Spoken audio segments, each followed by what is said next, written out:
What's up, metalheads? It's Death Metal Dave in your face here on MetalMessiahRadio.com.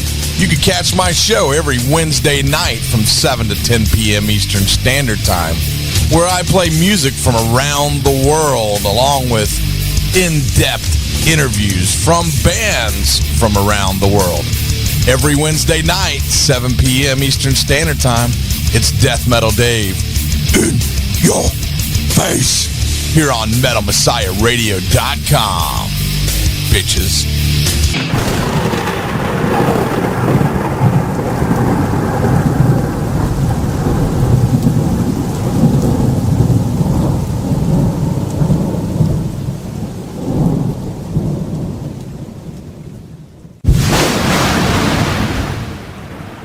What's going on, metalheads? It's Death Metal Dave in your face here on MetalMessiahRadio.com. And whoa, we got a filled show tonight, a full fucking show.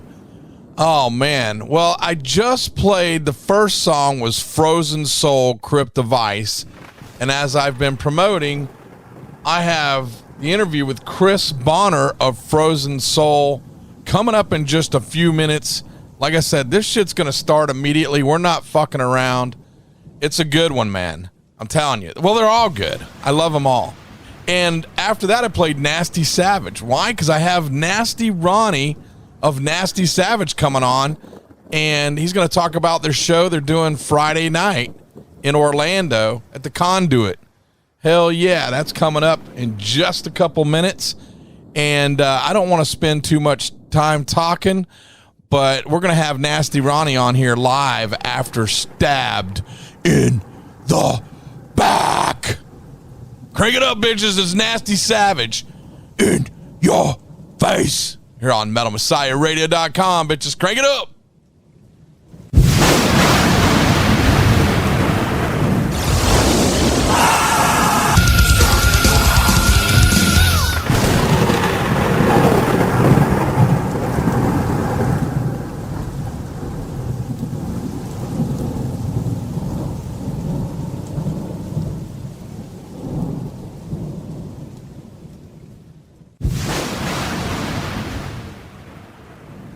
What's going on, metalheads? It's Death Metal Dave in your face here on MetalMessiahRadio.com, and I have a special guest with me. It's Nasty Ronnie of Nasty Savage live with me on air right now. What's up, Ronnie?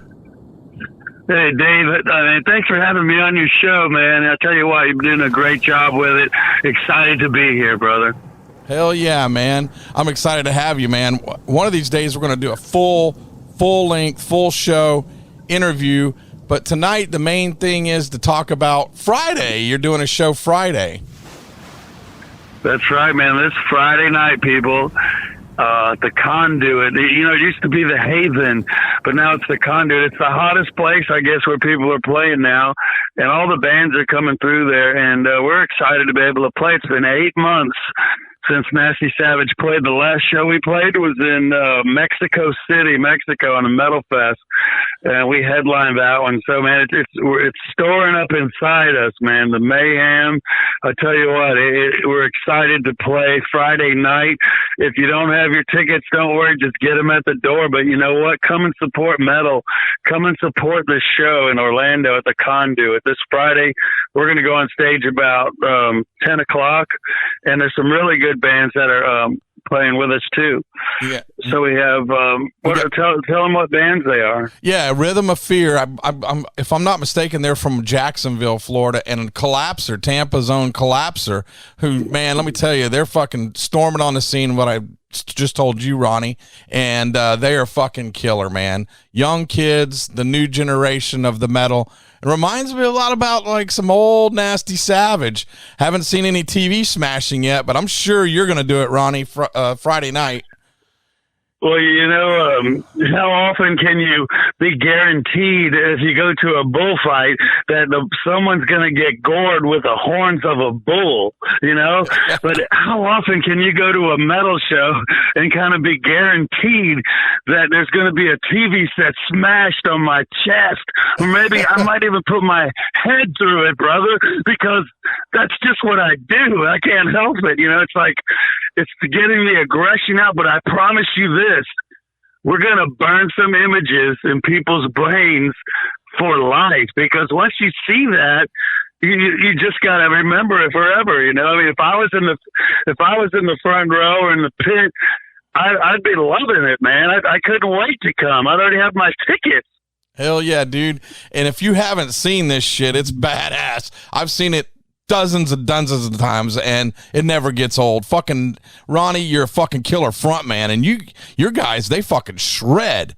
I mean, it's fucking badass. Well, and if you have, you've been under a rock if you haven't heard of Nasty Savage. I heard of these guys back in the mid 80s in Alabama, where I used to live, where I grew up, and they influenced all of these guys in the Tampa, Florida metal scene, the death metal scene.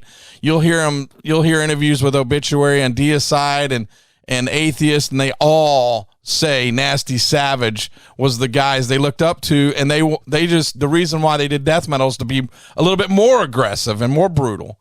But fucking Nasty Savage is so brutal. You know, I really think that, you know, we didn't have anybody to follow. When we started, there was a band called Argus, which was a killer band, playing a lot of heavy metal they were playing the new wave heavy metal that was coming over in the early 80s. And then, you know, Sabotage. And after that, there was a band called Vengeance, Guy Paletti and those guys. I love those guys. And then we just started Nasty Savage. And so we just kind of said, you know what, let's just do our thing. Let's not play cover songs. I can't sing like Rob Halford. Let's just create a band, and we're going to call it Nasty Savage. And, you know, if you read, and it's an honor, if you read the Obituary book, there's like a whole chapter of the inspiration and influence by Nasty Savage. And, you know, then they put us and honored us in that video, 10,000 Ways to Die or something. Hell yeah. And, you know, it was incredible, because that, you know, just shows the respect that those, first off, I respect those guys so much in Obituary, because they're just businessmen. They take care of business. Terry Butler, legendary people in metal, but they're from Brandon, Florida. This is where we came, and they were watching Nasty Savage, you know, back in the day before they became, before they started.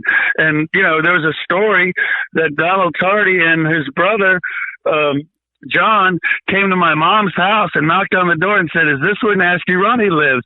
And there was two kids on bicycles on Banana Seat Twins, man. And I was like, "Hey, what's up, guys?" They go, "Are you Nasty Ronnie?" I said, "Yeah." And they go, "We want to know how to start a band." I mean, they came right to the source of finding out how to do business, and they've never turned back since. But being in that video where they honored us, I mean, it's got like 5 million or more hits, views, whatever. So new people got to see Nasty Savage, new thrashers, new metalheads that never knew us before. So it's an honor to keep that tradition going, just like what you do with this radio show, man. You keep that tradition of metal in Tampa Bay, Florida, and the knowledge that you have, but the passion that you have. And we might have been an inspiration and an influence, and people say, "Oh, you're legends of Tampa Bay metal." That's right. Maybe we are, but we have to back that shit up, and we have to live up to that, man. And Friday night, we're going to live up to that, and we're going to kind of show people what it is when you see a show happen before your eyes, and you're going to get the highs, you're going to get the lows, you're going to feel it, man. But when you leave, you're going to remember some images that you'll never forget. But I also try to put out a message to the people, to bring people together, to celebrate a night that we're going to share together and have a fun time, brother. And you know, life is too fast. Life is too short. Let's have fun, man. In the name of metal, bringing it all together. Friday night at Conduit. Man, I'm getting excited now, Hell brother. Yeah. Man. Dude, I fucking get excited when I talk to you. It's just fucking awesome, man. I got to tell you, if you have never seen Nasty Savage live, I'm telling you, you're missing it. If you're into metal, you better go see Nasty Savage live, because Ronnie, oh man, he will bleed for you, the fans, when you see them live. He literally bleeds for you. That is the truth. Yeah. Well, the TV bounces in weird ways, man. And I told the guys, watch out, because sometimes it's like a football. You know, you never know which way it's going to bounce. So you always got to be ready. But, you know, we're in combat action. You know, it's just we're taking you on a trip. But it's real. You know, it's just the way I like to do things is have fun with the people, get them involved, you know, and just get everybody to take this trip. And it's like we're in a bus, man, and we're going to go back. We're going to go way back. Do you know where we're going to go? We're going to go to the old school, brother, and everybody's in for the ride. And the one thing I want to know is everybody in? Is everybody in, man? You know, there's a lot of bands now. They're great bands, and they, you know, but they just sit there and play.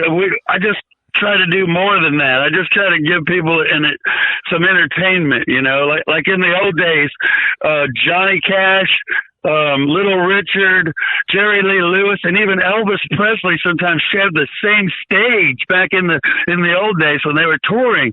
So when one would get off the stage, think about it. Now Elvis is coming on after Johnny Cash, or Little Richard coming off, and then Jerry Lee Lewis would burn his piano down, you know, say top that. So, I mean, that's the mentality that I have. It's just when you take the stage, take it and just live it and be real about it. You know, it is what it is, man. Like I said, we only have a short time on this earth, and we want to make the most of it, and you want to be positive, but you want to have fun, man. And metal is a great way to express yourself. It's a great way to bring people together, because it doesn't matter if they're black or white. It doesn't matter if they're girls or guys. And it's the name of metal. It doesn't matter if you can even speak English. It's the music that brings us all together, man. Just like you do every week on this show, brother. Hell yes, man. I am so looking forward to seeing you guys again, man. Fuck yeah. Oh my God. Ronnie, man. And let me tell you guys something. If he sounds like somebody in the wrestling, he's into wrestling. Ronnie, give us a little background on your wrestling. I know you used to manage or something, right? Oh man, I have the Daughters of Darkness, Luna and Locke Vachon. But the way I got into wrestling is, you know, on Saturday night, my friends wouldn't come get me till 8:00 when Florida Championship Wrestling was over. Then I'd go out with my friends, you know, back in high school. I used to watch wrestling with my mom, and I always was a big wrestling fan. Dusty Rhodes came out, and the American Dream, the Son of the Plumber, the People's Champion, and it just put a mark on me. And then Kevin Sullivan hit the scene in the early 80s of the Prince of Darkness and Habuda Dean and the 13 Steps of the 13th Pyramid as he chewed on the beetle nut. And, you know, I was just mesmerized. So I had to meet him. I kept trying. And he'd go, yeah, come to this place and see me then. I'd go there, and he'd go, come tomorrow to this place. So I kept going to these different arenas, and he kept blowing me off. So finally I said, look, man, my band is playing this Friday night at Ruby's Pub on Nebraska Avenue, and if you come and see me. So I'm sitting there, and back then it was just pure mayhem with thrashers and stage dive and just total mayhem in Ruby's Pub. There's famous tapes there. The eve of New Year's Evil with Death and Nasty Savage was a classic night. You know, Death played there. It was just unbelievable. Evil Chuck and all the original members is so killer. But so I'm sitting there on stage, thrashing, and everything's going down the corner of my eye because the door was right there, and I saw him come in. Kevin Sullivan, Humperdinck, Purple Haze, and someone else. Anyway, the next day I said, oh, shit, man, they're here. And he saw what we were creating. I mean, we were commanding the mayhem, the destruction, and, you know, the people were believing it. They were living it. It was real.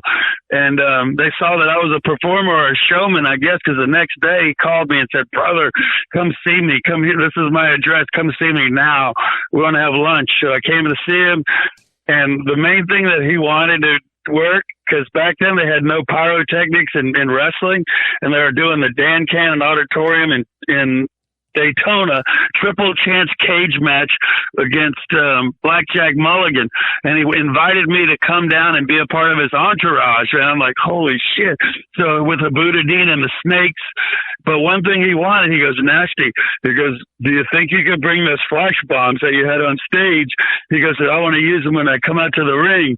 And so we were like one of the first ones to ever bring flash bombs. So I got them and set them up, and I actually got them to work when they came out. And, you know, so I got over that way. and then it just carried on from there. We did that, and I started doing more. And we got on I said, you got to come to Vandicars. The guy who paints our album covers at Warlock and Quail Hollow. He's got this witchcraft compound. You're going to freak because I go, you could film the TV show there. So they came and they filmed the opening of Championship Wrestling for Florida and cut promos. And I got to be on the beginning of Florida Championship Wrestling with Kevin Sullivan, the Prince of Darkness, my hero. Yeah. He gave me the cosmic cookie. I had to go to 13 steps of the 13th pyramid, so I was well in. And then from there, I just started doing more with the wrestling. Next thing you know, I was booking my own matches. I was working with Boris Malenko. Then I got hired at Universal Studios to co-produce 200 episodes of the IWF Wrestling at Universal Studios. So I brought in the Nasty organization with that and kind of took the character in the pro wrestling. And yeah, if I'm cutting a promo, it's because I'm probably cutting a promo, but it's just that it's real. So I've always been involved with pro wrestling, and there's a good parallel. And look what they're doing now with the WWE and Hollywood and WrestleMania. It's makes millions and millions of dollars. And it's just an awesome action sport and entertainment. And, I've always been a part of it, and I run my own shows. But, Nasty Savage, you got to come back to the roots. But that's how I got into pro wrestling. You got to just take advantage of opportunities in life. And when you get an opportunity, just make most of it. Give respect and work hard and produce, and things usually happen. If you just stay positive, but if you deliver and you give your word, keep your word. Just do what's in your heart. Mostly, I know people that go to college and graduate school and they get out and they don't even have common sense.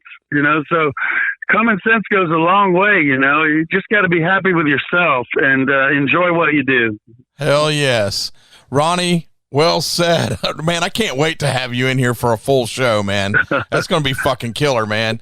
Dude. Yeah, man. If you want to see this guy on stage with this energy that he has right now, he's going to preach to you, and he's going to fucking sing to you, and he's going to fucking bleed for you and smash TVs right in front of your face. It's full on fucking metal. Do that? Hell yes. Shit. Wow. Yeah. Fuck yeah. That's this Friday in Orlando at the Conduit, newly remodeled. I haven't been there yet. It's supposed to be big, more room for the fans to enjoy the show where it's not blocked anymore. The Old Haven, and that's with Nasty Savage and Rhythm of Fear and Collapse are opening. Fuck yes, man. I can't wait. I'm excited, brother. Fuck yeah. I mean, like Dave said, there's a lot of bands coming through town. It's kind of a hot spot to play. And, I'm not saying we're the greatest or anything like that, but I'm saying that we're playing Friday night, and who knows when the next time you're going to see Nasty Savage, So yeah. I mean, practice today and yesterday and the day before, just hearing the songs and playing them and singing them. But listening, you can talk about what I do, but the music is the most important thing, man. And what great songwriters, Ben Meyer, David Austin, Fred Dragoshan, and then we had Dezo and Chris Morehouse and some of the people, Curtis Beeson and, James Coker now is holding it down on the drums. He's a brutal guy. But I mean, the music is what drives me to be kind of crazy because it's like hypnotic, man. It's like that music is intense. It's complex. It's progressive. It's heavy. It's mind bending to me that I'm able to work with such great music and great guys and having fun. And then when people appreciate that, sometimes they'll fly from Europe to see us, or they'll come from Jacksonville or Miami, and we take the time to hang out with our fans. We really love our fans because some of them are the same age as us now because their kids are now coming to the shows. Yeah. And, father and son, brother, mother and daughter and shit. So it's an amazing thing what heavy metal does, because I know guys that are metal thrashers and they might be in the highway patrol, or they might be cops, or they might be teachers, their full-fledged family. You know, you can't judge a book by its cover, or they might be covered in tattoos. It doesn't matter. But it's the music that brings us together, and there's no way to judge a metalhead or a death metalhead or anybody, because they're real people, man, who appreciate life, and they're really smart because they're educated to heavy metal, and they support the bands and they support the scene. And that's why these young bands need to get all their friends out. They need to come support them, bring their mom, bring mama from the kitchen, man. Just bring them all to support metal, because you have to do this, people. Save your money, support this show Friday night, the Conduit. You know what Conduit means?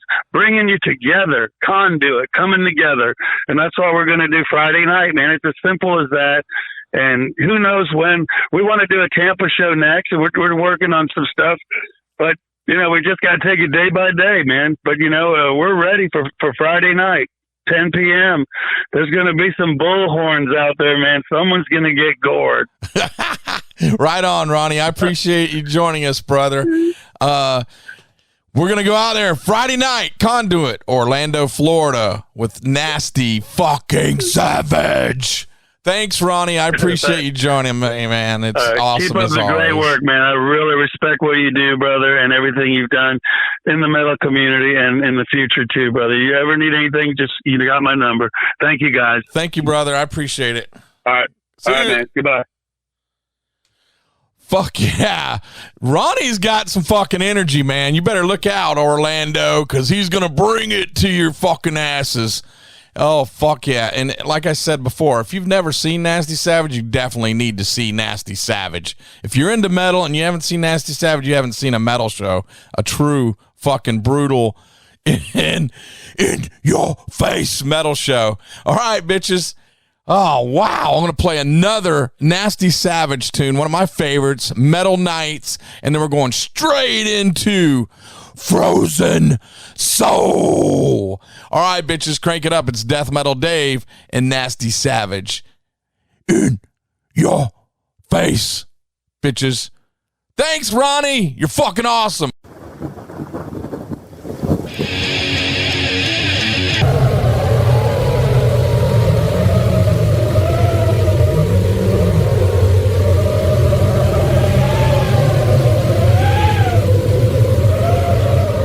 Metalheads, it's Death Metal Dave in your face here on Metal Messiah Radio, and I have a special guest with me, Chris Bonner from Frozen fucking Soul.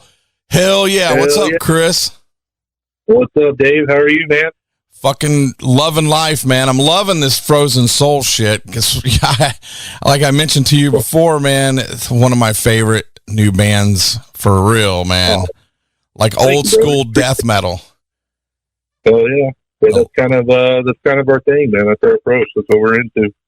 Killer, man. I've seen you a couple times, and I'm gonna see you, I think, 2 or 3 more times within the year at least, and I'm looking forward to it. Yep. And yeah, so tell us a little bit about first of all, you're going on tour here shortly, and I was telling everybody you're gonna play on my birthday, and I'm really looking forward to that shit. And yeah, in Orlando. Yeah, I'm going to try to go to your show in Orlando and haul ass to Tampa to go see our boys in Diabolic. I think I can do it. Yeah, man. Hey, birthday magic. You'll make those shows happen. I know it'll happen, man. Hell yeah, I'll get a driver to fucking haul ass. I have a buddy that has a vet. He can fucking haul ass down I-4. But anyways, so Chris, right now you're in Frozen Soul, and yep. But how did you actually tell us how you got started in the music? Actually, oh man, I've been playing in bands for like 20 years. I'm 39. How I got into music is from my parents. My mom and dad are kind of metalheads. Killer. My dad played a lot of metal bands in the 80s and stuff, and early 90s. His bands used to open for like, Pantera and shit like that. They're kind of like the local heroes out here. We're from Texas, so that whole scene's kind of very connected. I was raised on, Slayer and Metallica, and then a lot of like fucking hair metal shit and thrash stuff. And nice.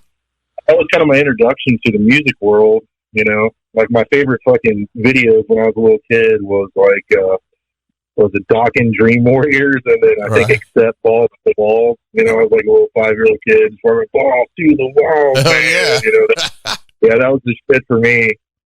And, you know, my dad, he always tried to get me to play guitar, even at a young age. But, you know, there's that weird thing with sons and dads. You don't want to do what your dad wants you to do, or, you know what I mean? You got to, like, rebel, figure out your own thing. So when I was, like, 14, I got a chance to play with some friends in a band, and I was like, okay, Dad, now you can teach me how to play power chord. That's why I would let him teach me how to play.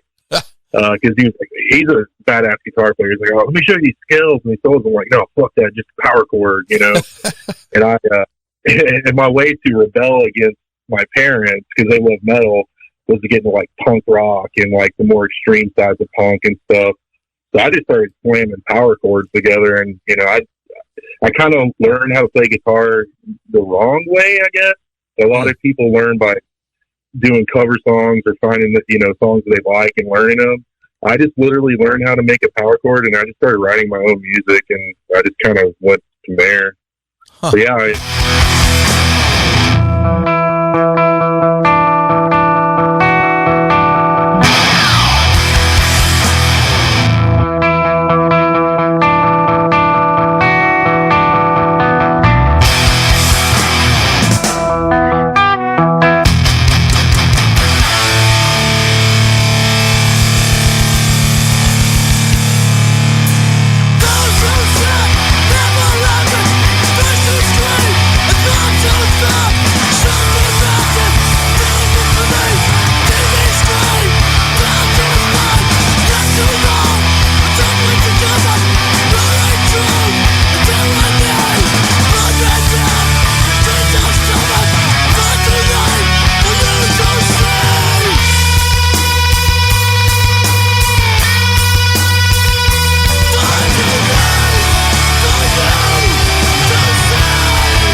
Unit 21, Empire laid to rest.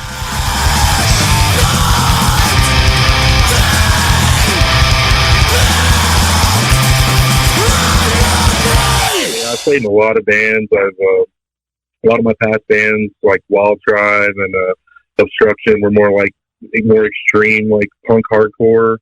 we toured Japan like 5 times, South Korea, America a million times, and then also had like some crust punk, like metal punk bands that I did, Tolar, and then a more previous band right before Frozen Soul was Still Bearing Hand. I don't know if you've heard Still Bearing Hand yet. Yeah, check it out. Our last record came out on Carbonized Records, which is Chad from Necrot and Mortuous's label. Oh, okay. It's like a mix of speed metal, death metal, thrash metal, everything fucking metal, lots of ripping solos and just real old school great aggression and stuff. So a lot faster than Frozen Soul, I'll say that. Hell yeah. So I'm curious. So back when you started joining, is that what you did to begin with? When you said you were learning the power chords, you went into hardcore, or? Not so much hardcore, like what people consider hardcore in America is like that kind of breakdown stuff. I wasn't into that. I'm like into the more like old school hardcore. Like old school hardcore, but really I got more into like European and Japanese shit, man. I got super into Japanese hardcore, like bands like Deathside, Gizm, Bastard. That shit is like real aggressive and ripping, but they had like really sick fucking solos and stuff, like a really badass, like over the top guitar work. And then I got really into like Swedish hardcore, like bands like Anti-Climax and Totalitar and stuff like that. A lot of people in America aren't super familiar with it, but these are kind of like legendary bands from the 80s. And then I was like really into UK stuff. Like I really love Sacrilege. A lot of people always talk about how we sound like Bolt Thrower and stuff like that, which I love Bolt Thrower. But for me, like Sacrilege is one of those like all-time favorite bands of mine, and they are like a direct influence to Bolt Thrower. Like without Sacrilege, there wouldn't have been a Bolt Thrower. You know what I mean? Right. And I love all that early UK like punk metal stuff. English Dogs and fucking all that stuff, and all that kind of like got me back into the more extreme sides of metal. I started realizing a lot of those old punk bands and stuff, they were dudes that went on to play in like really cool death metal bands, like some of the guys from Entombed and stuff. They were all like punk dudes, really. Gotcha. What was your first band that you would say that you played out with? My very first band was a band called The Hand Me Down. And it was because everything we got was like handed down to us, as far as our gear and shit. Yeah. And we're just like some young, I was like 14, 15, we're like some punk kids. We used to play every Wednesday night at the Ridgely Theater in Fort Worth for Wednesday night punk night. And I grew up out in the country, man. So like, I was in like FFA, like Future Farmers of America and shit. So to be like a punk kid out in the country surrounded by like cowboys and rednecks is like, it's pretty rare. But all my ag teachers and everything, man, they loved it that I played music, dude. They would come out and like party with us. They would wear their Kiss and AC/DC shirts to come see my punk bands play. Cool. So fucking drink a beer with us in the parking lot. And that's fun. Call our fucking mohawk. Yeah, they'd be like, y'all got that skunky Beaumont hair, man. That's redneck. That's what they call it, mohawk. That's what you call redneck, boy. Yeah, I was, I grew up out there in the redneck world, man. So. I did too, actually, in Alabama. Yeah, Joshua, Texas. That's where I'm from. I was in the Future Farmers of America also at one point. I didn't stay too long though. Man. I did it for a while, man. I did horticulture because I was like, yeah, I'm gonna learn how to grow weed. Like horticulture, like let's fucking grow some weed. Sounds about right for a teenager. Yeah. So you progressed from the hand-me-downs yeah, to the real world. No, I don't know. Yeah, it became Unit 21 and then later the Wild Tribe and like I became really good. So there used to be a festival that happened in Texas every year called Chaos and Chaos. Kind of a legendary fest. Like that's actually where I saw Bolt Thrower back in like 2012, I believe it was, or 2013. What was it called again? It kind of broke up a little bit. Chaos, what? Oh, it's Chaos and Tejas. Oh, Chaos and Tejas. Okay, gotcha. Yeah.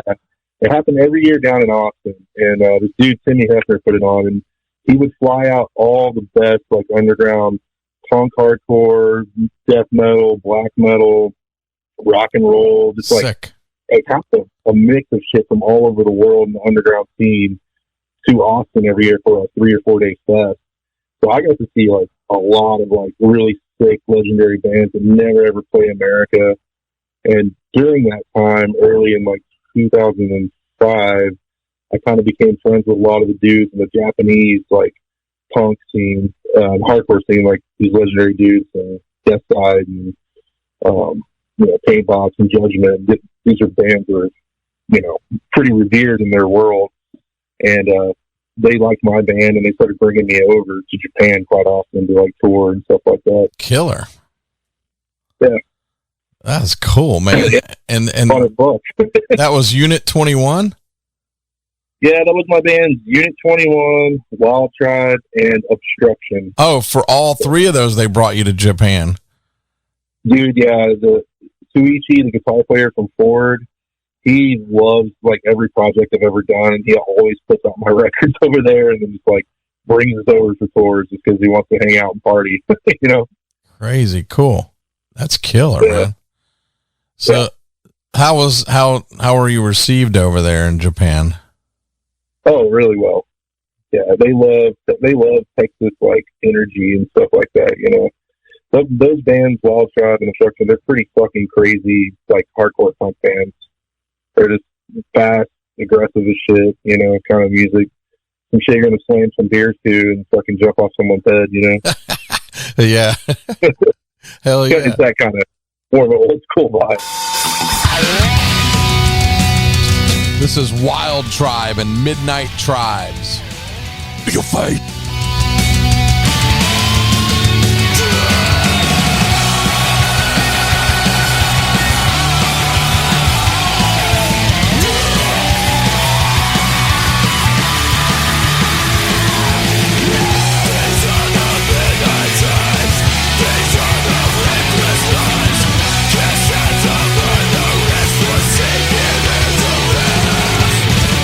Escaping exhausted days, broke off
Obstruction, hardcore hard.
How did you progress? I see a band called Tolar. Yeah, Tolar is more of like a metal punk band. You know, some people called it like Crust or DD, but it had a lot more of like a metal influence on the punk side, you know. Gotcha. And that was after those other three bands? Obstruction. That's kind of during the same. I've always been a guy who's played in multiple bands all the time. Oh, gotcha. And Tolar's heyday was like 2004 to 2008. And then we broke up for years. And then we reformed shortly from 2013 to 2016. And we put out a demo during that time. And I was also with a member from Still Bearing Hands. He joined the band at that time. Gotcha. I'm going to have to get a hold of some of this. And I listened to some Obstruction before, but I'll have to get a hold of some other stuff. Tolar's got it's got a death metal vibe. It's got a lot of Slayer vibes, but it's very like, I don't know, punk influence, you know. Well, it's heavy. Well, they call me Death Metal Dave, but I listen to all styles of music. I came from a scene in Alabama in the 80s that was a hardcore crossover metal scene. Yeah. It's kind of the same, actually. Yeah, man. I mean, shit, dude. You know, I've never been the person just likes one style of music. You know, they just kind of can get boring. You know. Yeah, absolutely. You know, I love riffs, man. It's got a fucking like. I'm a huge like new wave British heavy metal fan, dude. I love traditional heavy metal and shit, 70s stuff. You know. Yeah. Also like a lot of weird fucking funk and pop shit too. If it's, you know, if it's got a fucking good riff and shit, I'm into it. You know. Right. Yeah. Exactly. Mm-hmm. There's some stuff nowadays I can't handle, but well, yeah. I mean, we all have our limits and our certain taste. Yeah. Yeah, exactly. Yeah. Hey, I like me some old school country and. Oh yeah, me too, dude. I fucking love like 40s and 50s country, like Ernest Tubbs and all that shit. The murder ballad country stuff, like all that's great. I find I have a 30-40 minute commute to work and back, and I find myself listening to classical or bluegrass a lot. Bluegrass rips, dude. There's some musicians in that. Oh, absolutely, man. Those guys fucking shred, dude. Yeah, I mean, we listen to a lot of fucking like, you know, a lot of country in the van when we're on fucking tour and shit. I have some uncles that are in their 80s and they still play bluegrass. And they shred it. They're killer up in Alabama. Anyways, so tell us how you transformed from this hardcore punk, and I guess so your first full on death metal was Frozen Soul? No, that was like Still Bearing Hand. Oh, Still Bearing Hand comes before Frozen Soul? Yeah. And I mean, even Tolar, dude, it's got a ton of metal influence. Okay. And like, I've always been into metal and, you know, death metal and thrash metal and black metal and all that shit. It's just like those, you know, the punk bands were touring a lot and doing a lot of stuff, so I, you know, didn't have any time to dedicate to other stuff. Gotcha. And it was like, kind of like I was saying, man, it was like through punk that I really found my love of like extreme metal and stuff. You know, I've always loved metal, and when I was a kid, there were certain things about metal that I loved, but I didn't understand why I liked it until I got into like the more extreme side of punk, and it was like the aggression, the fast shit, you know, the tough parts, and then I was like, oh, okay. And then listening to some of my favorite, you know, bands, and then seeing what influenced them, and then realizing like some of these, they all kind of come from the same similar background as me, like, you know, like punk and hardcore, and then they got into metal. And I was like, oh, okay, like it all makes sense now. Right. I feel like without punk and hardcore, there wouldn't have been a lot of the extreme metal. You know what I mean? Like, look at Slayer, dude. You know, Jeff Hanneman, like, fucking loved the Dead Kennedys and like all that shit. Oh yeah, that, like, you know, punk and hardcore directly influenced the more extreme sides of metal, and that's what I appreciate about it. I think they did a couple of cover tunes of some old punk shit too. Oh yeah, Undisputed Attitude. That whole album was like covers.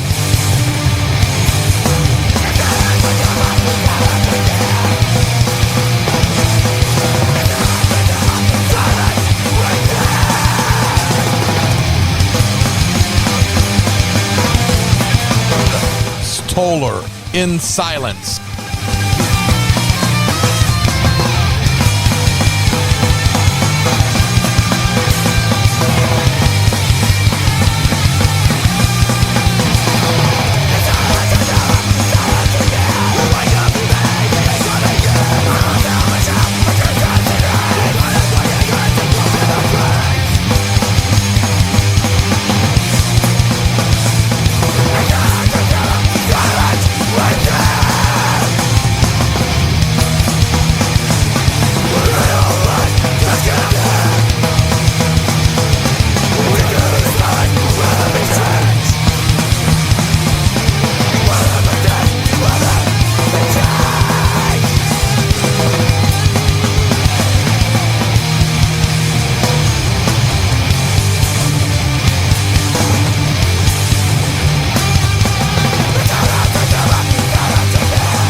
Ride along with us into the mist, the NYC Metal Scene Show with yours truly, DJ Zab, every Tuesday, 7 to 9 p.m. Eastern Standard Time at nycmetalscene.com. We got you listed. Every Tuesday, starting September 8th, we're going to be playing aggressive music, hanging out, drinking some whiskey, smoking, and just partying, having a great time. The NYC Metal Scene Show and Metal Messiah Radio. What's good?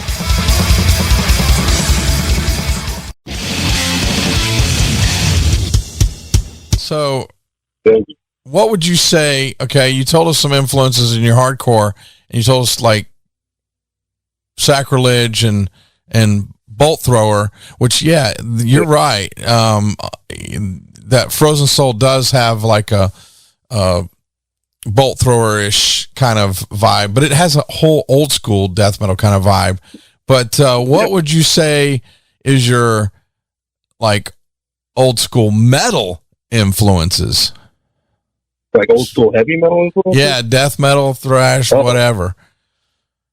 Well, death metal, it's going to be Obituary, Carcass, Bolt Thrower, some Mortician.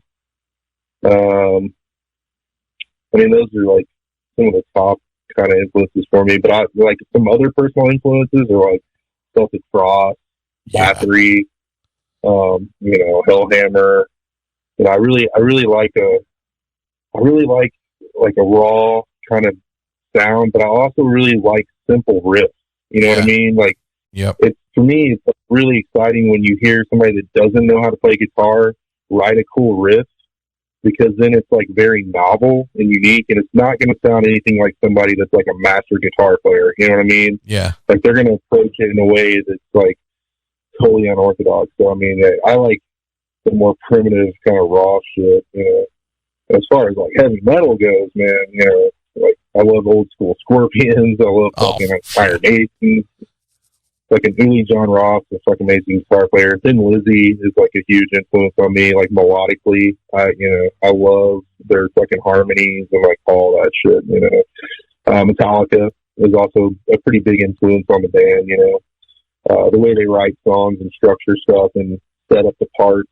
We really look to that kind of stuff into how we write and approach songs. We try not to just write songs that are just like part. You know what I mean? Yeah. Got to have it set up and the payoff, and it's got to take you somewhere. You know what I mean? Mm-hmm. So when you the fucking headbanging part, you're breaking your neck. Yeah, exactly. Yeah. That's what this Frozen Soul does for sure. How did you end up joining Frozen Soul? Frozen Soul. All of us have been friends for years and stuff like that. Frozen Soul started. They played their first show in 2019, and it was a show that they played with Still Bearing Hand. It was Frozen Soul, Still Bearing Hand, Blood Incantation, and Necrot, and that was like their debut show. Well, the night before, I had booked a show at the Sunshine Bar, which is my favorite dive bar that I'm actually going to tonight to go see Torture Tombs, like right down the street from my house. I had booked a show there, and they showed up and played like a little surprise set. So technically, they played my show first, but officially the Necrot Blood Incantation show. But yeah, they played that show. We were good friends, and they were Still Bearing Hand too. And then late 2019, we're like, hey, let's do a tour together, Still Bearing Hand and Frozen Soul, like an East Coast run. We're like, all right, cool, let's do it. So January of 2020, we did that East Coast run where Still Bearing Hand and Frozen Soul, and it was a fucking sick tour. We had a great time, and on that tour, I was kind of approached to, see if I would be interested in joining Frozen Soul. Because I already love Frozen Soul. It's like, a lot of it's like right up in my wheelhouse. I love those kind of riffs and stuff already. And I was like, yeah, fuck yeah, let's do it, man. Let's see what happens. And around that time, we also got approached by Century Media to sign with them and do a deal. So that was kind of pretty awesome too, and working out. We were like real excited. My first show with Frozen Soul was February 27th, and it was with Obituary. Yes. And that was, Yeah, that was originally theater, and that was also the last Still Bearing Hand show. We decided to kind of take an indefinite hiatus at that point with that band. And, yeah, man, so we did that show, and then we got the record deal with fucking Century Media, and we're like, all right, I had a month to write 5 songs with them to go, because we were going to go record in March the album Crypt of Ice, you know? And I think they only have like 5 songs already written for the record. So we're like, all right, dude, we gotta write 5 more songs. So that whole month, man, of February, I was up at that jam room with them like 12 hours a day, you know, and working full time. So as soon as I get off of work, I'd be like straight in the jam room till, 3, 4 in the morning, and then get up a few hours later and go back to work. We wrote the other 5 songs, went into the studio in March. That's passion. Middle of March. Yeah, to start recording, and then all of a sudden we're recording, and then it's like COVID.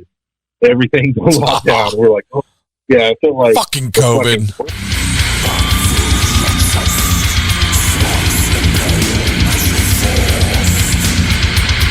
Going on, and like we were all excited, man, because we had all these fucking tours lined up for the rest of the year, and like fuck yeah, we're gonna do this, we're gonna do that. And dude, COVID, we didn't play another show for it was like a year and a half. Wow. It was like, it was like May of 2021 when we played again.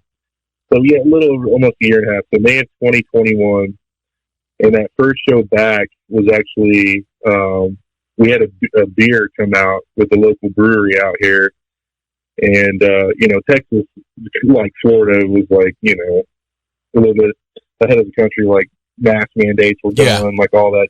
So we're like, all right, everything's done. Everybody seems like they want to fucking get out and do shit. And the show was already outside. They have an outside stage at the brewery. The brewery's called Division Brewing. They've done a couple beers for us. They're awesome. But yeah, we were like, all right, let's do it. Let's have a show. And we didn't know what it was going to be like. And we even set up to do like a record signing at a local record store. Because Crypt of Ice had been out for a few months, but we couldn't play or do anything, because all the COVID shit. Yeah. And so we were like, did the record signing. There was like 400 people there just for the signing. We were like, oh man, well, okay. And then we did the show, and I think there was like almost 800 people at that show. Nice. And we were like, yeah, that was our first show back, and we were like, okay, sick. Like, I guess people are fucking digging this shit, and they didn't go away, Yeah, right after we did that show, we decided. So, have you ever seen the Wrecking Ball? That the thing we did called Wrecking Ball Metal Madness online. It's like us devouring death. I'll have to look that up. Okay, so during the COVID times, everybody was like doing live streams and shit like that. Bands were doing live streams online and everything. Most of them were kind of, I don't know, just kind of boring or hokey. So we decided to put one together called Wrecking Ball Metal Madness, and we made it kind of like Tales from the Crypt, right? We had a host and everything for the show, the band's performances, and the host is this dude named Mr. Wraith of Death. He's in like a couple of our music videos, and it's all like, like B horror, like you catch him accidentally like killing somebody, like, oh, hey there, like blah, blah, blah. It's pretty funny. So we did that. It was a pretty big success. Like Century Media streamed it. And then since COVID was over in Texas that July, we decided to do an actual Wrecking Ball Metal Madness Festival here in Texas, in which we've continued to this day. And that one sold out. It was like 1,000 people. We had Devourment. We had Flesh Rot. We had Singasuga, we had 200 Stab Wounds. That was actually 200 Stab Wounds, I think, like 4th show they ever played. We just like flew out all the homies, all the people that we love, and all the upcoming like younger death metal bands. And we did that, and that was sick. And then right after that, in August, we did a little Texas tour with Goat Horde and Necrofire, and that was pretty rad. And then right after that, because we couldn't tour in 2020, we would take like band vacations together, go rent out a fucking badass place on the lake and stuff, and just fucking party and hang out and stuff. There's so many shows going on nowadays. Jeez. Oh god, dude, yeah, every fucking it's like, yeah, it's great. you know, it's super great. There's so many bands going out there, but it is very saturated at the same time, you know. It's hard to do. Yeah, hard to want to go and see, you know. Otherwise, you're broke if you go to everything. This new song you just released, Morbid Effigy. Yeah. Oh, man. Killer fucking song. Glacial Domination. And that's coming out in, what, April? May 19th. May 19th. Damn it. Yep. Got time to wait, son of a bitch. Yeah, we'll speed it up. Well, I mean, we'll have 4 more singles drop before the album comes out with like 4 more music videos, and then cool some shit will come out after. So, yeah, I think the next actually it drops in 4 days. Oh, well then that's perfect because I'll be able to play it then. Yeah, that's going to be Arsenal of War. Okay, killer. We'll play that on here. Yeah, so I have Encased in Ice and Cryptovice sitting right in front of me, in front of my face. I just wanted to be looking at it while I was talking to you. And I have the vinyl Encased in Ice, and I'm trying to think it's Encased in Ice. I always say somebody's going to get stabbed. Yeah. Even at your shows, I'm like, dude, somebody's going to get stabbed. And my buddy's like, what the fuck are you talking about? Just listen. Yeah, the one song. And I love it that you actually have that happen in there. Yeah. You play the soundbite. That's fucking killer, man. I love it. Yeah. It's one of my favorite parts. Just for fucking atmosphere and shit, you know. Hell yeah. So you got a tour coming up. I mean, and yeah, we just got back from Europe with Dying Fetus. Sick. Which was, yeah, it was. I mean, we love those dudes. They're friends of ours. This is our second tour we've done with them, and yeah, the European tour was fucking great, man. It was so badass. It was a lot of fun, and yeah, in about a month, April 12th, we'll be leaving with Black Dahlia, Murder and Terror, Phobophilic, and Chimney Mouth, and that's going to be a really sick tour too. We're pretty excited about that. Hell, those Terror fans, they go ape shit. Yeah. Yeah, the shit. What was it? Yeah, we played Tampa when we were on that Sing a Sugabog tour. Our tour, the Terror and Dying Fetus tour, like overlap. So we ended up show with them, and that's when we met the Dying Fetus dudes and everything, and kind of hit it off. So I think that was at the Orpheum. Yeah, is that right? Yeah. That would be at the Orpheum. Terror. So does our merch guy. They both are just like huge Terror fans, so they're like super stoked. Yeah, they've played Tampa quite a bit, and I've just remembered their fans just fucking go insane, man. Yeah, hardcore dudes that they fucking. You know, I'm not super into like the fake karate kicking, punching in the air, and not at all. Shit. You know, I mean, it's kind of like what kids do now, and I'm like I said, I'm 39. Like, I ain't getting in the fucking pit anyway, so whatever. Knock yourself out. But I'm always just like, you know, I like fucking circle pits and shit like that. You know, it feels a little more camaraderie in a circle pit. You know what I mean? Everybody's thrashing around together and shit. But you know, hey, every shit just changes, dude. People love to do that shit now. That's cool. Whatever. People hate it. I'll be one of those guys. Yeah, it is what it is. Whatever. As long as fucking like, you know, when we're playing, it's just like, as long as people are having fun and doing whatever they want to do, like, and nobody's getting hurt. If nobody's getting hurt, don't be a fucking asshole. You know what I mean? Like, seriously, don't be an asshole or try and be some kind of tough guy. That's not the place to do it. You know what I mean? Everybody's there to have a good time, enjoy some music, not try and fucking flex on each other or whatever. You know? Hell yeah, man! I'm waiting for that fucking album to come out because I'm excited because I get a koozie.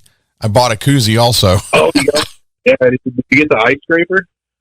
What? I didn't see that. Even though we don't have ice here. Fuck. Well, fuck, we don't really get it too much in Texas either, but you know, we just thought it was on point. Hell yeah. So yeah, we've been fucking ice scrapers. That's awesome. Yeah. Damn. Shit, I might have to go back on there now. Damn it. But yeah, I'm a sucker for those oddities, you know, for little different items. Pretty cool. Fuck, I need to get I need to get me one of those beers. Yeah, so it's more of a local thing out here. Division Brewing, they're actually one of the top breweries in Texas, but they don't distribute. And I've asked Wade, the owner, he's like a good friend of mine. I'm like, why? And he's like, why? He's like, you make less money distributing. That's a pain in the ass. He's like, we do great hair, and I'm like, you know what? You're right, man. Everybody fucking loves it locally. And he's like, I don't want to fuck with all that. He's like, I do this because I enjoy it and I have fun, and that's all I want to do. I'm like, hey, man, well, you're killing it anyway, so fucking keep it up. Same way they did here. They have a Cannibal beer here and an Obituary beer here in Tampa. So, but I think they were just limited runs, you know, and so. Yep. But the two. go ahead. One is I'll say the two we got. One is it's a blueberry milkshake IPA. Weird. It's like 12% alcohol. Oh, it's delicious. It tastes like blueberry pie, and it's fucking strong. Fuck. It's like 12% alcohol, and the other one's kind of similar to that, but the one's called Cold Moon, and what's the other one fucking called? Frost Hammer. Yeah, Frost Hammer is the other one. So we do. Are you going to the Dust Bowl Beer and Metal Festival? I am not. But I saw you were playing it. Yeah, we're playing it, but Three Floyds is doing a beer for us. It's going to be released there. They just do that on tap, though. Yeah, well, I don't know. We might get some cans and stuff made of it. Gotcha. We're talking about that. I went up there. Obituary did one, and the Cigar City here locally sold their beer up there, but it was I don't even think they sold the cans. I think they just did it on keg. But luckily they did a release here in Tampa, and I bought a few cases of them. They're all gone. I gave most of them away to people that weren't able to attend or whatever. But that's cool. You get them. Yeah, man, I'll have to figure out something out there. Anyways, hell yeah, man. So what do you listen to nowadays? I mean, like right now, like what's your favorite shit you listen to? Right now, I jammed the shit out of Bloodbath's new record. Man, it's fucking sick. Like it took a minute to grow on me, but ever since then, what's it called? Survival of the Sickest. Dude, I fucking love it. It's fucking Riff City, dude. And it's got Homeboy from Paradise Lost now doing vocals on it. And his vocals are just fucking rad. Oh. Yeah, I listen to, Bloodbath. I've been revisiting War Master. I don't know if you've ever heard War Master. Yeah. Mm-hmm. Yeah, those some buddies of mine, Rahi, Dauber. Just kind of diving back into some old shit. Been really getting into Unto Others. Yes, have you heard Unto Others? I do like those guys. Yeah, dude, I love Unto Others. Listen to some of the new Enforced records. I like thrash a lot. There's a local band here called Futureside that I fucking love. They're kind of like a Mortician style band, but they're fucking heavy as shit. They're great. There's a lot of different stuff, man. Also listen to some kind of wacky shit like Choir Boy. I don't know if you've heard that. I have not. It's like I like a lot of like post punk and stuff like that. And then there's this like fucking French like funk DJ called Dabwell that I really like. I don't know. I kind of just like I go all over the place, man. You're speaking French to me now. No. yeah. Literally, he's literally French. Yeah. Crazy. So and you're going to see somebody tonight. Torture Tomb. Yeah. Hell yeah. And didn't you just get some kind of deal on guitars or? Yeah, with Jackson. Killer. Yeah, I got a little artist endorsement and stuff, which is cool because I love Jackson guitars. It's some of the guitars my dad always played and always, were around the house. So that's pretty rad.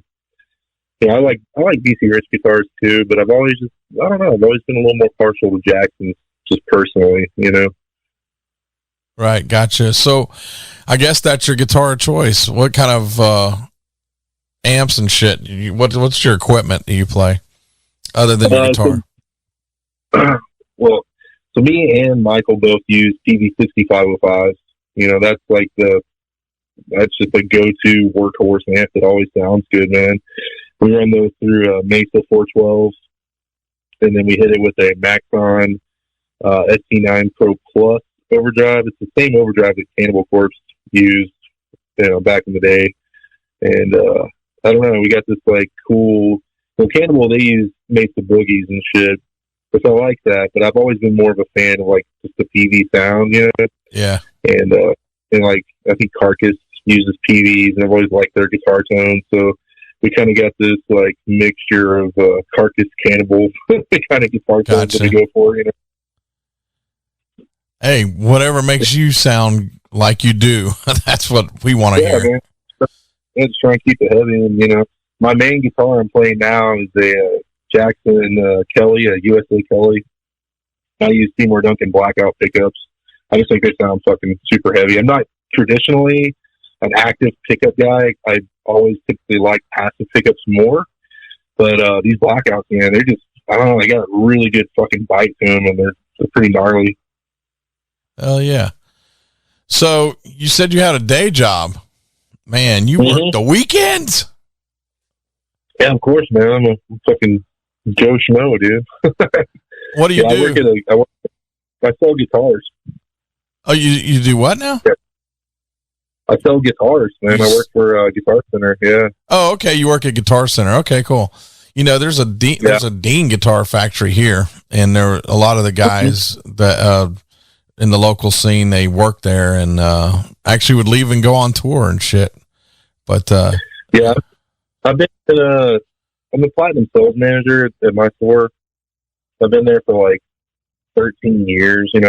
My boss that works there, he's super fucking awesome. He's one of the main reasons I stay there. I would have left a long time ago if I had to work for anybody else. And he's cool with you touring, so. Oh yeah, he's a fucking awesome dude. He's an old school metalhead guy too. He's been with the company 38 years. He's one of the oldest tenured employees. So he gets it. He loves my bands and loves, several of my bandmates have also worked at that same store, because of him. Gotcha. And he fucking, he supports it. He gets it. He likes it. And he's always cool with helping us out. Hell yeah, so man.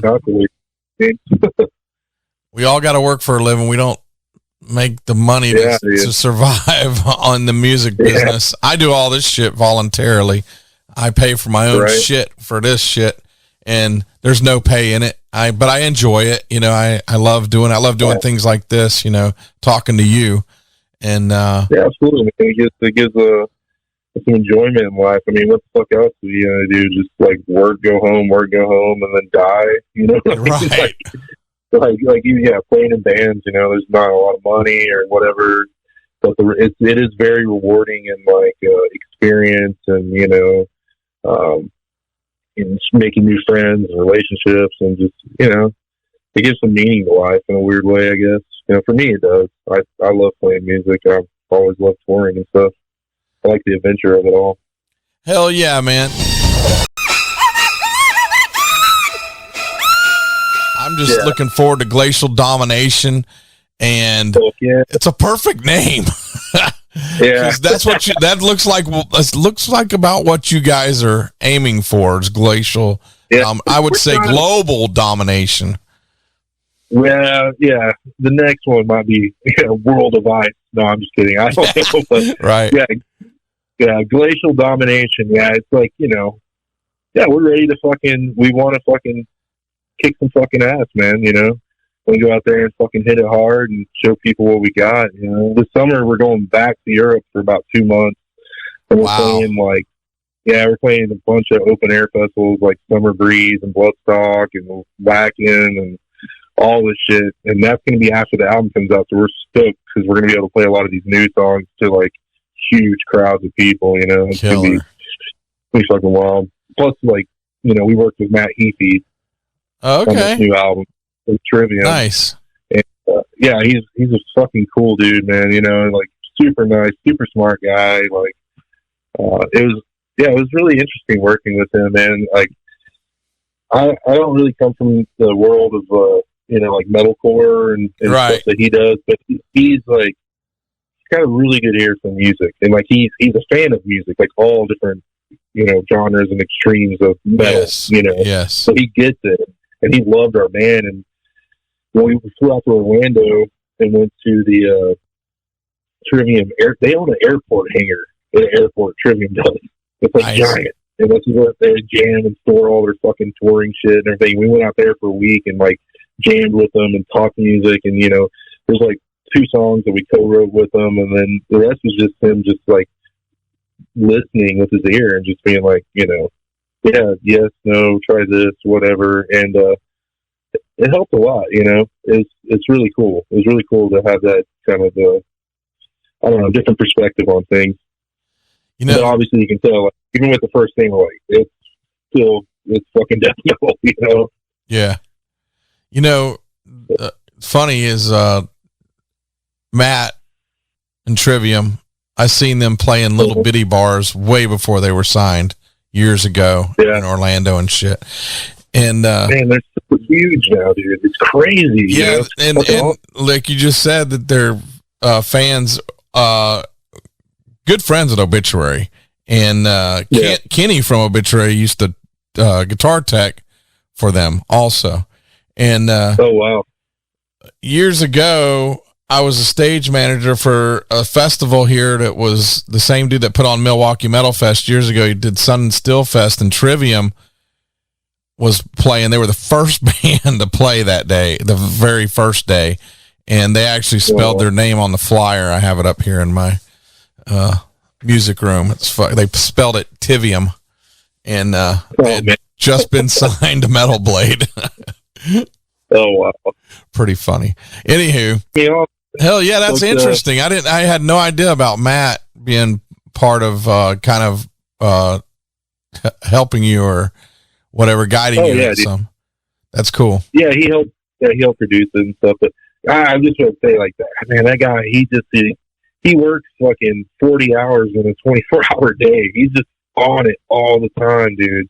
It's crazy, you know. And he's just so fucking positive and just fucking doing so many things. It's like really inspiring. He's a cool dude, man. I like him. He's a cool dude. Super nice guy. So cool. Where did you record the Glacial Domination? Was that here in Orlando or?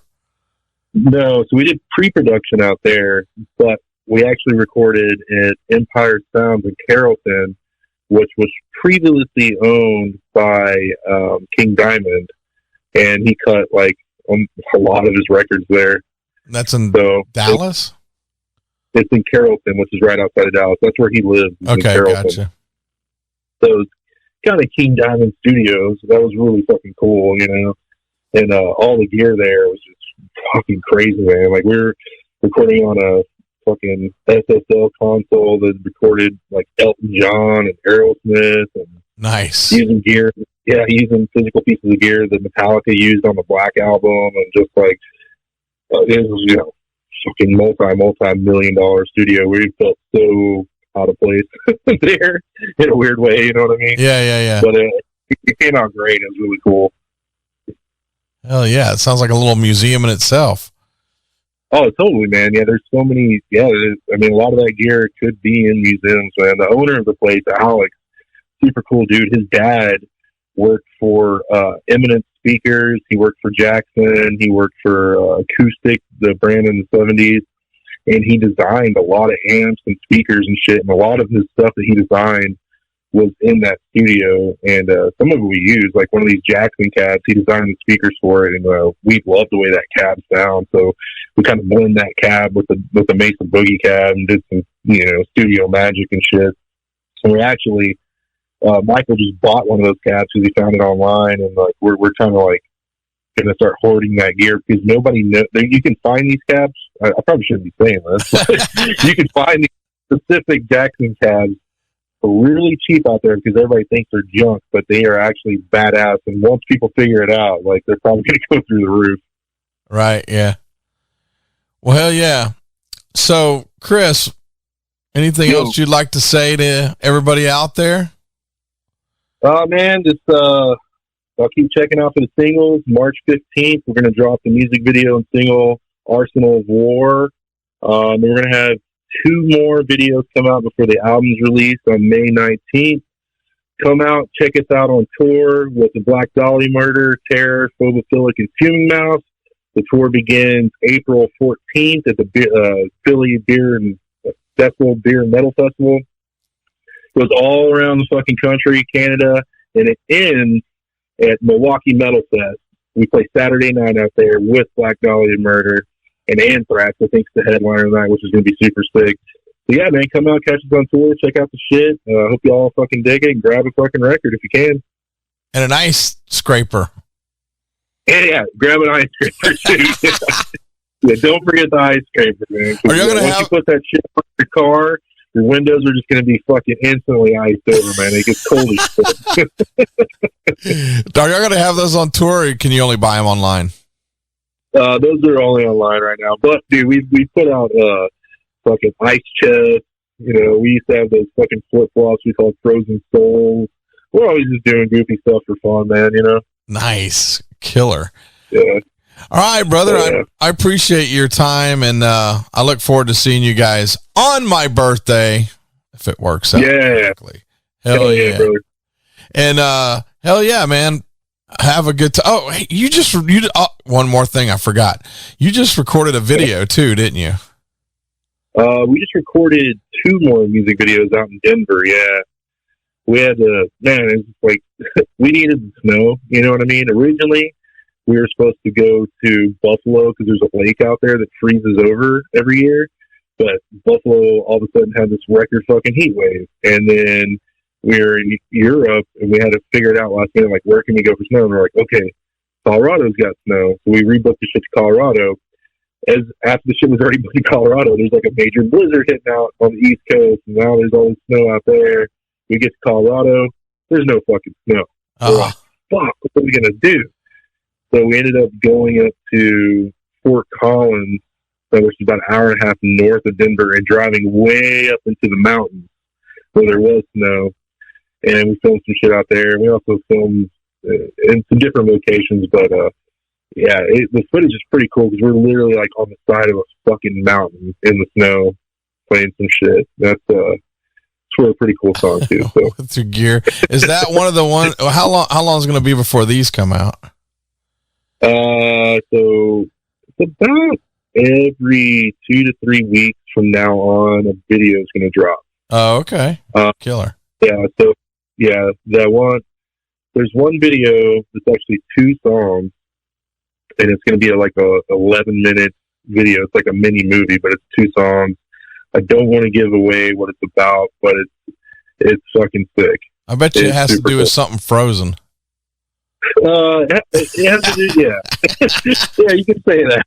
It's about an old horror movie that we fucking love. Killer. And it's set in a very icy cold place. All right, Chris. Thanks for joining us, brother. And I guess you already told everybody, go buy your shit. Go online. Yeah. I think, is it just frozensoul.com or? Yeah. FrozenSoulTX.com. So FrozenSoulTexas.com. Hell, I went on there and bought shit, so. Yeah, I mean, hey, if you can, cool. If you can, that's cool. You know, maybe come out to a show. You know what I mean? Like, just, you know, support death metal however you can support death metal, you know? Hell yeah. Appreciate it, brother. Get out to your show. Thank you very much, right, brother. Later. All right, thanks.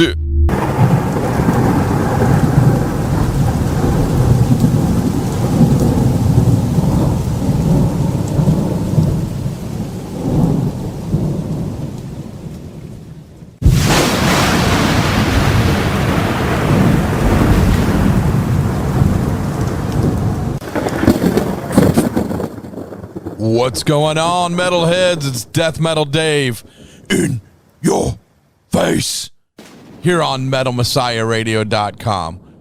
Wow, that was killer, man. Damn, was the groove on? That Frozen Soul has got the groove. Hell yes. Love the groove. It was killer. Thanks, Chris. I know you're listening. I appreciate it. It was fucking awesome. Killer fucking interview. Always have fun doing these things. And Frozen Soul is one of my favorite bands right now, for sure. Damn right. And I haven't done it yet, but I'm going to thank everybody that's left in the chat. Now we knew we did have Tom Todd in the chat earlier, and we have currently in the chat. We also had Metal Ed in there earlier. We have DJ Covenant in there. Welcome. LC, the boss man himself. He's probably ghosting because he's out running through the Everglades trying to get to fucking Miami. For what reason? I don't know, bitches. I have no idea. Vampire. Another DJ here on Metal Messiah Radio every Sunday night. He has interviews just about every fucking week. And if you like dark, doom, black metal, the evilest shit you can find, that's Vampire. And it's the Metal Bloodshed. Yeah. And Adrian Williams is in the chat from Ireland. He, by the way, Vampire is from Aruba. Adrian from Ireland, he has a segment during Bobby Leatherlungs, who is also in the chat. His show tomorrow night, Adrian does a segment in the middle of it where he plays Irish music, and I'm talking about Irish metal, hard rock, and he introduces us to bands from over in Ireland. Hell yeah. Black Death from Australia, welcome, brother. Fuck yeah, always good to see you every night. Alessa is in the chat. I think she's got a show starting up soon, so stay tuned for that at some point. Bobby, I already mentioned him. He's also the vocalist of Attacker, and what a killer vocalist he is, by the way. Hold on. Catastrophe 666 is in the chat. Welcome. Hell yeah. I know you're a Frozen Soul fan for sure. Matter of fact, she had some revealing comments about Chris Bonner that she likes him very much. Anyways, Dave Softy, DJ Dave Softy in the chat room. I think he's back to serving ice cream, but he must not because he's in the chat room. He's a DJ here on Metal Messiah. He was doing Monday nights and Thursdays during the day, and he might still be doing it because I think his truck might be getting worked on. Eric Rock in the chat. Hell yes. Appreciate you joining us in the chat room. It's the Tendencia crew. Francisco, Kiko, Sergio. They're all in the chat. Sergio, I think, just left, but he was in there earlier. John Stanley, another Floridian in the chat. Welcome, brother. Always good to see you in there. NYC Metal Scene Matt. He has a show every Tuesday night. DJ Zab. And he has the Brazilian Beauty, and she does her segment. And they play, I think that what they focus on is Brazilian music and metal, I must say. And he has a couple other guests. He randomly calls other DJs and other people, and it makes it very interesting. You got to listen to his show. Hell yeah. He's in a band himself, a death metal band, as a matter of fact, the New York City, New Jersey scene, metal.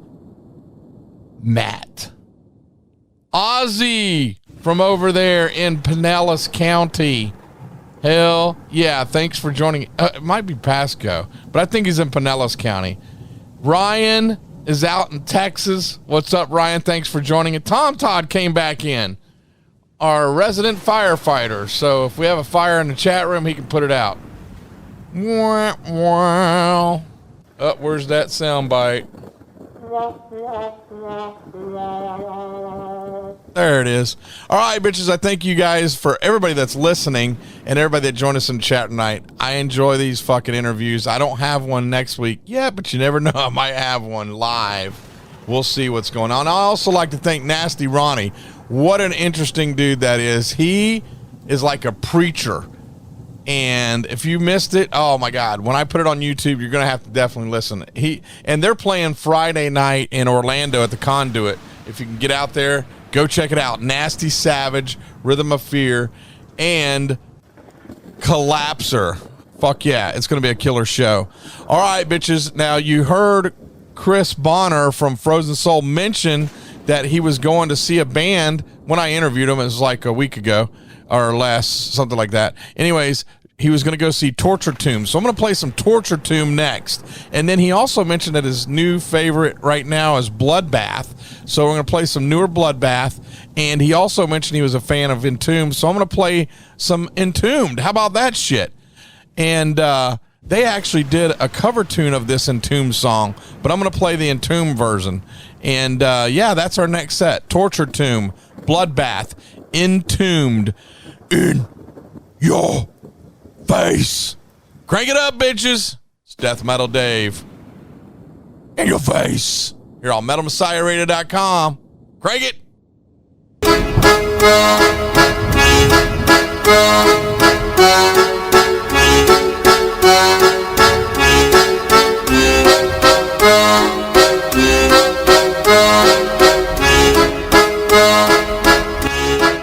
Yeah, metalheads experience the most brutal extreme metal show, the Metal Bloodshed, every Sunday from 7 to 10 Eastern Standard Time with a vampire bleeding the airwaves with the latest info and interview with underground and unsigned bands from all over the world on MetalMessiahRadio.com. And may the misery and darkness forever reign.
What's going on, metalheads? It's Death Metal Dave in your face here on MetalMessiahRadio.com. We just played some Entombed.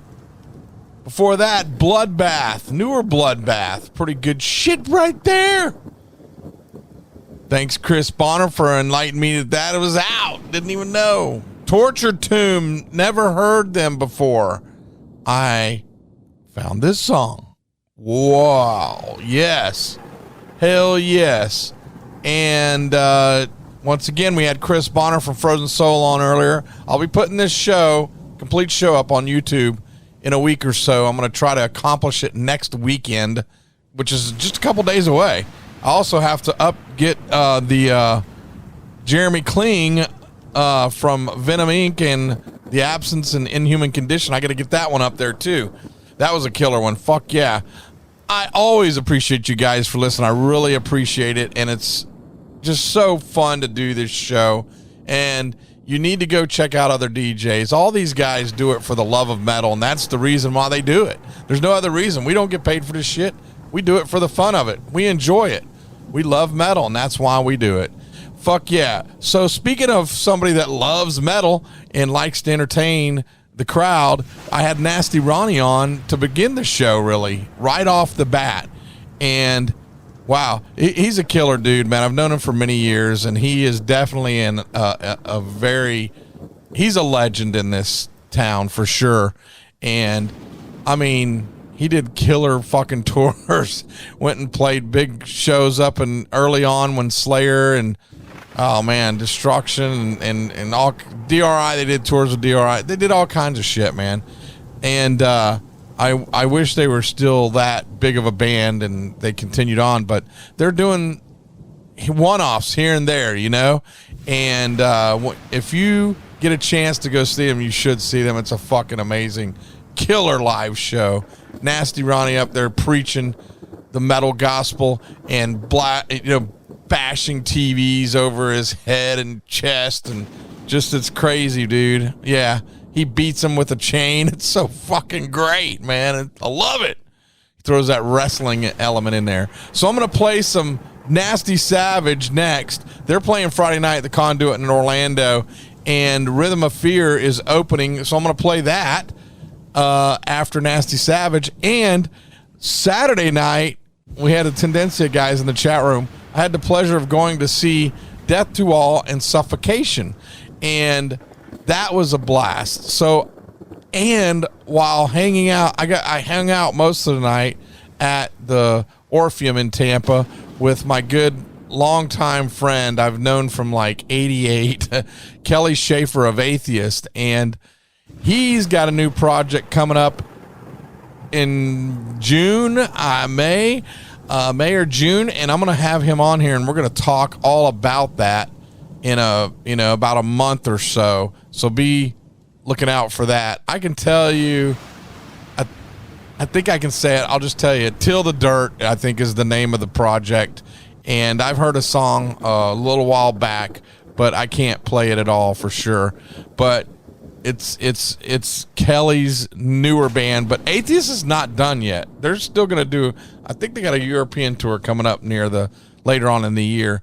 And so I'm going to play an Atheist song. Fuck yeah. And then in honor of Death to All, I'm going to play Death. They played this song, The Philosopher, the other night. And I'm also going to play some Suffocation, Pierced from Within. They played this the other night. And I'm going to close out with 2 more Frozen Soul songs. So this next set is going to be another marathon set, bitches. We're closing it out with non-stop songs. 7 in a row, bitches. Hell yeah. It's going to be Nasty Savage, Rhythm of Fear, Atheist, Death, Suffocation, Frozen Soul, and Frozen Soul. Thank you, guys. I'll talk to you before I'm over, but here is another marathon of metal in your face here on MetalMessiahRadio.com, bitches. Crank it up.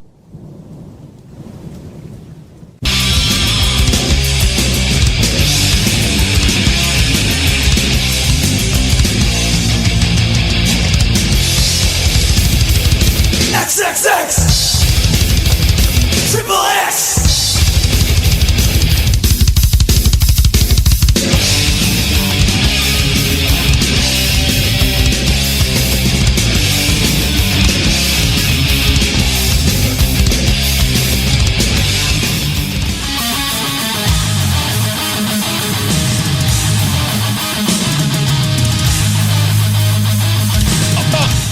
Rhythm of Fear.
Atheist. Room with a...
the philosopher.